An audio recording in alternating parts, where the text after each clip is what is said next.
tragic. Demons appear like magic. Money long so elastic. Foreign fabrics to fashion. I'm itching for money, cash addict. See a John in my pockets Titanic. When I get on the beat, it's Jurassic. Little niggas don't want static.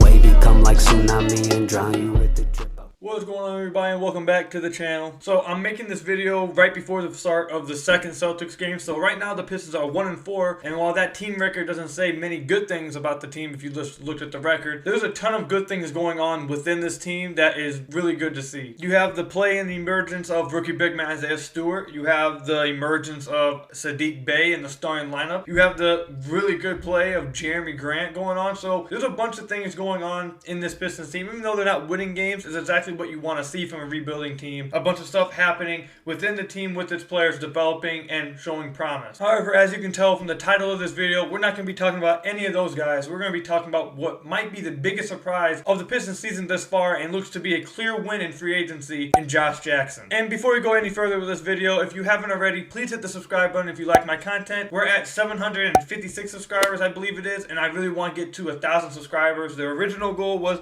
by the end of 2020. Obviously, we're in 2021 now, so my next goal now is to get to 1K by the end of February. So if you like my content, you haven't already, please hit that subscribe button down below. We're on the road to 1,000 subscribers. I'd really appreciate it. Now, the purpose of this video is not to talk about Josh Jackson's story or his roller coaster career thus far, the teams he's been on, his road from the 4th overall pick, etc., etc. We're not here to talk about any of that. I'm just going to talk about and show you guys why I believe the play we're seeing from Josh Jackson is sustainable and not something that's just going to flatline as the season goes on. So one of the things you can look at for a guy like Josh Jackson to see if it goes back to the median is his outside shooting. So obviously throughout preseason he was lining it up from deep, and through the first regular season game he looked really good from there too. But as you see throughout the season, as the games have progressed, it's starting to fall back down to where it usually has been at about 27%, which usually would be worrisome, but this is really one of the main reasons why I believe Josh Jackson is going to continue his really good play for the Pistons. Because as you'll see as this video goes on, his really good play thus far this season is not reliant on his outside shooting and really has nothing to do with his outside shooting. What's causing Josh Jackson's really good play this season is his motor and energy on defense, his ability to attack the rim and finish at the rim at an extremely high rate. Josh is currently shooting 62% on all two-pointers, which is absolutely ridiculous, but what's even more ridiculous is the fact he's shooting 75% at the rim, which is just like, it's wild. Obviously, there's no way that's going to sustain throughout a whole season, but through 5 games, that's absolutely insane. He's quite literally been getting to the rim at will, and his finishes are not just like wide open layups. He's showing like multiple different crafty finishes, really good touch on some of his layups. Like, these are really tough finishes that he's making look easy right now,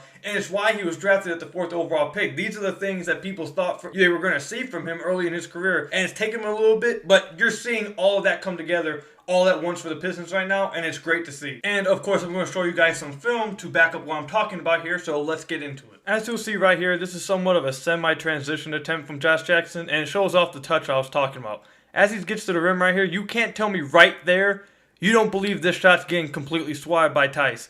But Josh Jackson shows off the touch to get off the high glass and finish right over both defenders. In this clip, you'll see Josh Jackson guarded on perimeter by Marcus Smart. You'll see him blow right past him and finish with a crafty and extremely hard left-hand finish over Tristan Thompson. Those two finishes are showing you that he's making some really tough layups at the rim look really easy with his length and athleticism, which I've been begging for the Pistons to have for like years, and the fact that they now have it with Jeremy Grant and Josh Jackson, which makes it really fun for me to watch the games now. But yeah, these clips show you some of the tough finishes Josh Jackson's been doing regularly make look really easy. This is another tough finish by Josh over a long and lengthy defender, but also showcases his ability and willingness to cut off the ball and the added dimension to your offense when you get a center like Mason Plumlee who's able and willing to make these type of passes to people cutting to the rim. And that's another reason why I believe that Josh is probably going to have a really good season this year and continue this play throughout the season. It's not just because he's finishing really well at the rim. It's not just because he's doing a great job at getting by defenders at ease. It's because he has a center like Mason Plumlee who's going to find him uncut, who's going to find various other players uncut. Killian, Jeremy Grant, anybody who cuts off ball, Mason Plumlee is going to find them. And that's why I was okay with the signing before the season. I thought a player like Mason Plumlee would make the offense way easier on players cutting to the rim and make life easier just on everyone on the floor, because but it keeps the defense on its toes. You can't just ball watch. If you ball watch, you're giving up a bucket. So I think that's another reason why Josh is going to continue to play well. Another reason why Josh is probably going to continue to play well is that he's taking the right shots right now. As of right now, he's shooting 37% of his shots at the rim and 38% of his shots from beyond the arc. He's almost completely wiped out the mid-rangers that he was obsessed with early in his career from long two area, which is just a really bad shot for people who just can't make them. And he's taking the shots he's really good at, which is getting to the rim, drawing fouls, finishing above the rim, and hopefully the shot that will continue to develop from long range. For example, throughout his first 2 seasons in the NBA, Josh had 11% of his shots coming from the 16 feet to 3-point range area, which are considered long twos. From the 10 to 16 feet area, 10% of his shots were coming from there. So far this year for the Pistons, only 1.5% of Josh Jackson's shots have came from 16 to 3-point area, and only 9% have came from the 10 to 16 foot area. He's almost completely wiped those shots from his arsenal. Except, of course, this filthy move he puts on Tristan Thompson along the baseline. Like this one right here. I was up out my seat after I saw him hit this one. This was pretty nice.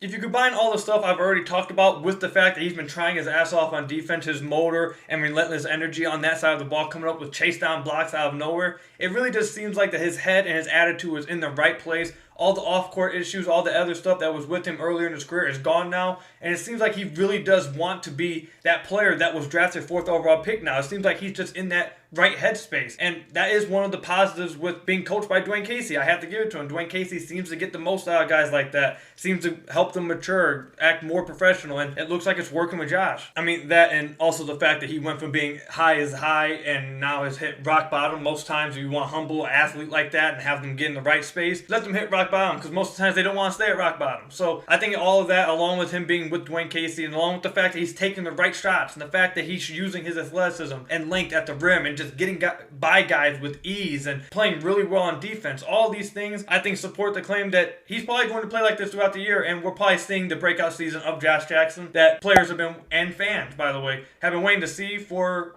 3 years now. And that's all I've got for you guys today. If you guys enjoyed the video, make sure you hit that thumbs up down below. And if you haven't already, like I said earlier in the video, we are on the road to 1,000 subscribers. If you like my content, I would really appreciate if you hit that subscribe button down below. But until my next video, enjoy that Pistons game today, and I'll see you guys later. Peace out, everybody.